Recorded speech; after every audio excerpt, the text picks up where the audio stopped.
वणक्कम எல்லாருக்கும் வணக்கம் সবাই के नमस्कार জানাই।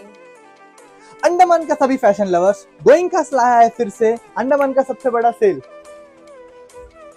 जी हाँ, अंडमान में सबसे बड़ा धमाका शुरू हो चुका है। गोइंकास लेकर आया है आप सभी के लिए साल का सबसे बड़ा आड़ी सेल। और ये महाबचत का उत्सव चलेगा पूरे एक महीने, स्टार्टिंग फ्रॉम 15 जुलाई टू 15 अगस्त। इस सेल की खास बात ये है कि आपको मिल रहा है 5% से लेके पूरे 30% तक का ऑफ। बिल्कुल सही, और ये डिस्काउंट किसी एक पर नहीं बल्कि गोइंकास के हर एक आर्टिकल पर अवेलेबल है। आप चाहे जहाँ पर भी हो, गोइंकास आपके पास है। अपनी फैमिली के साथ आइए और इस आड़ी सेल का पूरा फायदा उठाइए। और हाँ, सिटी के बीचों बीच आप हमसे मिल सकते हैं अबडिन बाजार ब्रांचेस में भी। नॉर्थ और मिडिल अंडमान के हमारे प्यारे ग्राहक पहुंचिए दिगलीपुर, कदमतला, रंगत और माया बंदर के ब्रांचेस में। और साउथ अंडमान के दोस्तों, आपके लिए हमारी ब्रांचेस खुली है बातू बस्ती और बम्बो फ्लैट में। हैप्पी शॉपिंग विद गोइंकास 15 जुलाई से 15 अगस्त तक भूलिएगा मत।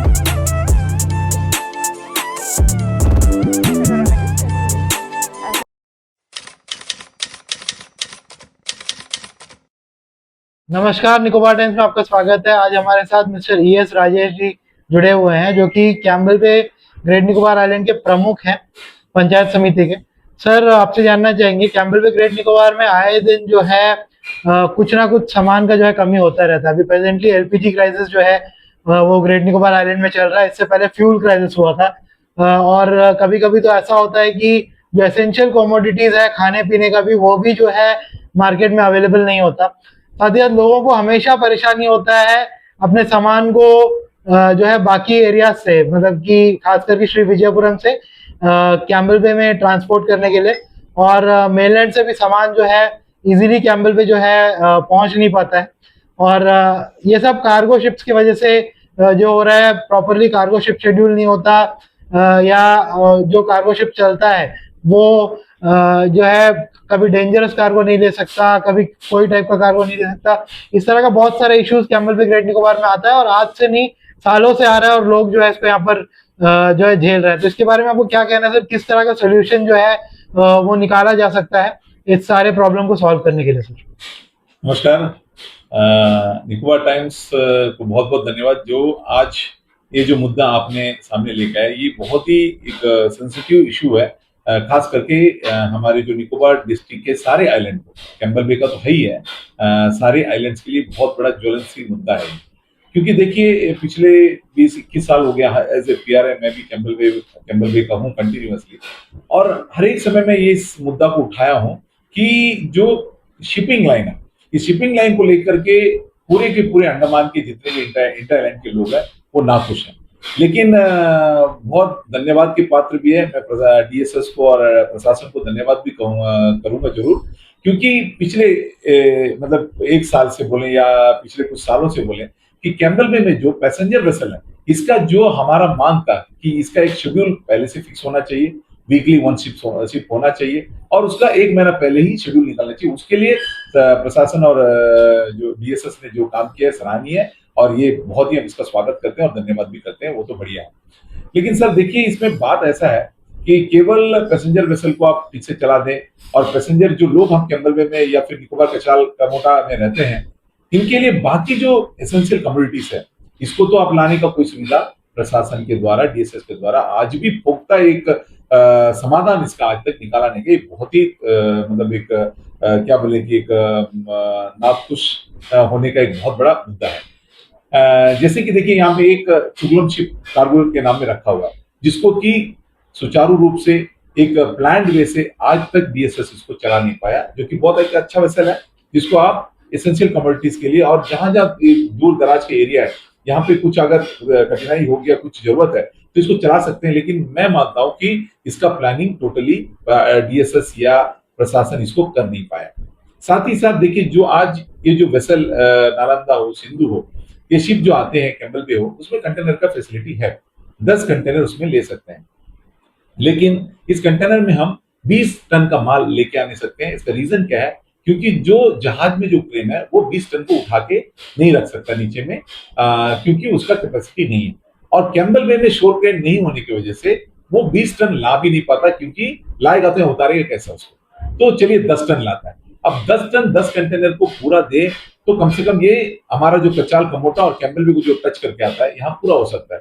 लेकिन मैं देखता हूँ आए दिन ये कार्गो तो बुक होता है कहाँ पे, डीएसएस के काउंटर में, लेकिन जब माल लेकर के जाता है लोग उसको बोलते कि कार्गो हमारे कंटेनर में स्पेस नहीं है, हमारा ये मतलब इसको हम नहीं चढ़ा पाएंगे, तो गाड़ी वापस भी जाता है।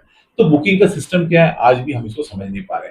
तो मैं चाहूंगा कि मैं ये पहले भी बताया कि जब आप कंटेनर में ही चढ़ा रहे हो तो कंटेनर का एक रेट फिक्स क्यों नहीं होता है, और उस कंटेनर को उस पार्टी को दे दे आप, वो बाहर से जहाज छोड़ने से पहले सब भर भर के लेके आके जब चढ़ाना होगा तो चढ़ा देगा। जैसे कि देखिए चेन्नई सेक्टर में क्या होता है, कंटेनर पार्टी को दिया जाता है, उस दुकानदार को दे देते हैं, वो खुद ही उसको भरता है और लोडिंग के टर्न में ले जाके लोडिंग करके आ जाता है। कि कैम्बल बे के लिए, इंटरलैंड के लिए क्यों ये सिस्टम नहीं कर रहे हैं?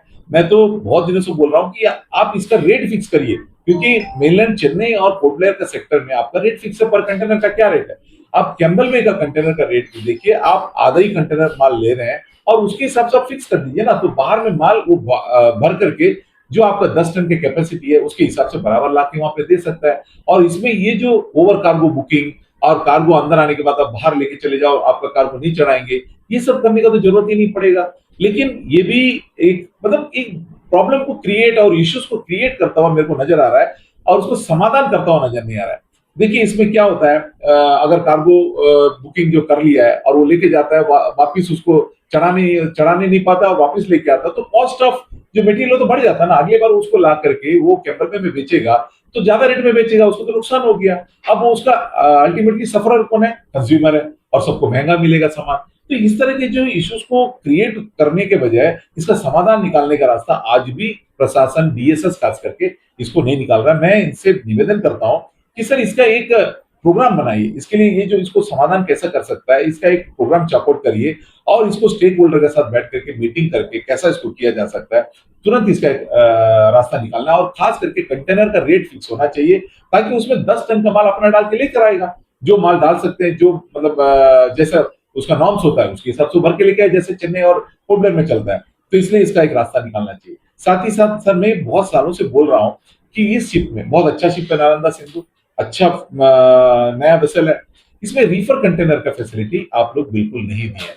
रीफर कंटेनर इसमें कम से कम 5 टन का या 10 टन का छोटा भी साइज का रीफर कंटेनर हो, ये प्रोवाइड होना बहुत जरूरी है। क्योंकि देखिए जो भी फ्रोजन आइटम है वो आज कैसा आ रहा है वो सभी लोग जानते हैं, इसके बारे में मैं डिस्क्लोज करना नहीं चाहता हूँ, ठीक है ना। अब वो क्या होता है, जिस रूप से भी लेके आते हैं उसका मार्केट में रेट बढ़ जाता है, उसका सफरर कौन है? कंज्यूमर है लास्ट में। यानी कि 100 रुपए में मिल रहा है चीज, वो 200 रुपए में मिल रहा है। रीजन क्या है? उसको लाने का साधन वहां पे नहीं है, फैसिलिटी वहां पे नहीं है। तो मैं चाहूंगा कि रीफर कंटेनर वहां पे डाल देते हैं आप, उसमें 2-2 कंटेनर डाल देते हैं, जिसमें कि एक मीट आइटम यानी कि मीट और मछली आ सकता है, एक जो आपका फल और जो सब्जियां हैं जो मतलब इसमें रीफर में ला सकते हैं। तो उस तरह के आइटम के लिए 2 कंटेनर अगर आप फिक्स कर देते हैं तो यहाँ के लोगों को उसको लाने में बहुत आसान हो जाएगा और सस्ता में चीजें लोगों को खाने पीने के लिए मिल भी सकता है।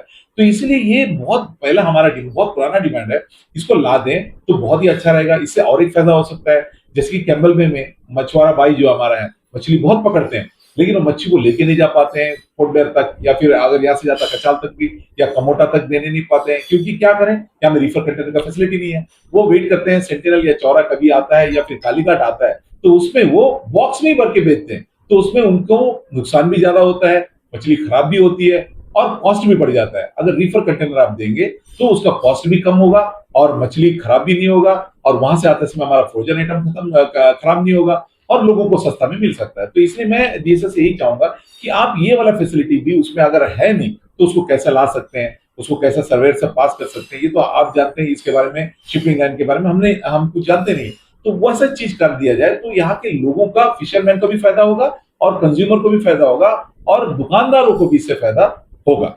उसी तरह मैं ये भी एक चीज कहूंगा कि जो कार्गो शिप्स था, पहले कुछ दिन 1-1.5 साल पहले जो है यहाँ पे टीसीए शिप महीना नहीं तो 2 महीना में एक बार वाया कैम्बल बे होता था, जिससे कि जो एसेंशियल कम्युनिटीज तो चेन्नई से आते ही थे, इसके अलावा जो कंस्ट्रक्शन मटेरियल है देखिए यहाँ में प्राइवेट कंस्ट्रक्शन भी लोग करते हैं। आज एक सीमेंट का बोरा लेने जाना है, ये जो पोर्टलर होके जो सामान आता है, सीमेंट हो, स्टील हो, उसका रेट डायरेक्टली कितना रुपया तो बढ़ ही जाता है। तो वो यहाँ के लोग ले नहीं पाते हैं, और कंस्ट्रक्शन कॉस्ट जो है कैंबल बे का बढ़ने का ये भी एक बहुत बड़ा रीजन है। तो इसलिए ये जो चीजें हैं, जैसे कि सीमेंट हुआ, स्टील हुआ, और जो भी अदर बिल्डिंग मटेरियल्स है, जो कि चेन्नई से यहाँ से डायरेक्ट आता है, तो उसका रेट कम पड़ता है और कंज्यूमर को बहुत सस्ता माल मिलता है, तो कंज्यूमर इससे खुश भी रहते हैं। तो ये शिप भी बंद होने की वजह से ये संकट भी यहाँ पे चल रहा है। तो मैं ये चाहूंगा कि प्राइवेट शिपिंग है तो उनको फायदा भी होना चाहिए, तभी चलाएगा, ये तो मैं मानता हूँ, लेकिन प्रशासन इसमें दखल दे ताकि वो फिक्स हो जाए कि महीने में या 2 महीने में वो एक शिप चलाएंगे और उसमें इतना कंटेनर कैंबल बे के लिए दिया जा सकता है।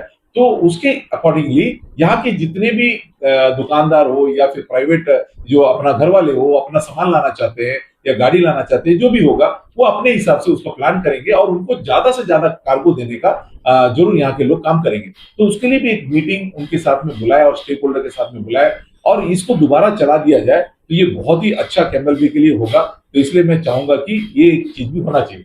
और साथ ही साथ डीएसएस के पास बहुत सारे वेसल हैं, बहुत सारे मेंटेनेंस करते हैं, बहुत सारे फंड आते हैं। तो मैं चाहूंगा कि डीएसएस एक ऐसा 1000 मेट्रिक टन का आसपास का एक जहाज, ऐसा जहाज को रेगुलर चलाने के लिए प्रोक्योर करे, जिसमें कि डीजल लाने का, गैस लाने का और एसेंशियल कम्युनिटी जब यहाँ पे प्रॉब्लम होता है। देखिए आज कैंबल बे में गैस नहीं है, आज चौथा महीना चल रहा है, गैस आया नहीं, क्योंकि हम डिपेंडेड है प्राइवेट शिपर्स के ऊपर में। प्राइवेट शिप अगर कुछ हो जाता है, सर्वे नहीं पास हो रहा है, वो सर्वे में खड़ा है, तो कैंबल बे में सिलेंडर और तेल नहीं मिलेगा।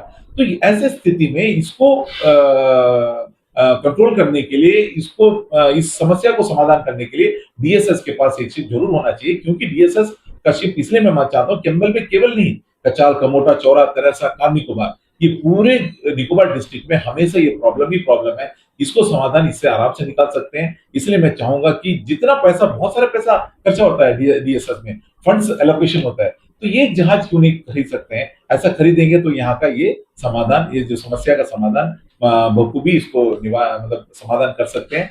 तो इसीलिए मैं चाहूंगा डीएसएस से कि ऐसा एक शिप को प्लान में लगाए और आने वाले दिनों में इसके प्रोक्योरमेंट का एक काम करे, ताकि ये जो समस्या है इसका समाधान हम लोगों को मिले। तो साथ ही साथ मैं ये भी कहना चाहूंगा कि ये जो नालंदा शिप है और सिंधु शिप है, इसका जो फेयर टिकट है, बहुत जो पैसेंजर का जो टिकट फेयर है, ये बहुत ज्यादा है। तो लोगों का हमेशा ये कहना है कि ये टिकट बहुत ज्यादा अचानक बढ़ गया है, पहले हमारा टिकट का बहुत सस्ता रेट होता था। तो इसमें कुछ कटौती अगर लोगों को मिल जाए, आइलैंडरों को मिल जाए, तो ये बहुत अच्छा रहेगा। मैं डीएसएस से यही चाहूंगा, प्रशासन से भी, कि इस टिकट में कुछ कटौती हो जाए रेट में, ताकि लोगों को आने जाने में सुविधा बहुत अच्छा, मतलब अच्छा होगा। और क्योंकि बहुत गरीब लोग भी हैं, हेलीकॉप्टर का टिकट भी 5,500 रुपया, अगर इसमें हम कैबिन का टिकट लें तो 3-4 हजार रुपया लग जाता है। तो इसलिए थोड़ा सा इसमें कटौती होना चाहिए, ये मेरा मानना है। बहुत बहुत धन्यवाद।